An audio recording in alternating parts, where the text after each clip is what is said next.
আজকে দুপুরের মেনু ছিল গরম ভাত, সাথে একটু লাল মরিচের ভর্তা। বেশি না, অল্পই খাই, কারণ আমার ভর্তা না খেলে ভালো লাগে না। আমার সবচেয়ে প্রিয় ভর্তা হচ্ছে লাল মরিচের ভর্তা, তো মজা করেই খেলাম। সাথে একটু মিষ্টি কুমড়ো ভাজি ছিল। আমি মিষ্টি কুমড়ো আসলে শুকনো মরিচের বাগার দিয়েই খাই। শুধু মিষ্টি কুমড়ো না, আমি নর্মালি সব ভাজি শুকনো মরিচের বাগার দিয়েই করি, কারণ আমার ডলে ডলে খেতে খুবই মজা লাগে আর পছন্দও করি আমি।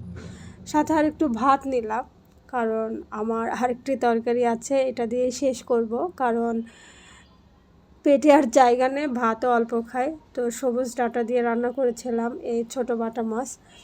আপনারা কি বলেন এই মাছকে জানি না, তবে অবশ্যই কমেন্টে জানাবেন। আমার এই তরকারিটা খুব মজা লাগে, আমি মাঝে মাঝে করে খাই, তবে এই বছরে প্রথম খুব মজা করে খেয়েছে। আর নিজেই রান্না করি, নিজেই প্রশংসা করি, কি আর করব বলেন। তাই ভালো থাকবেন সবাই।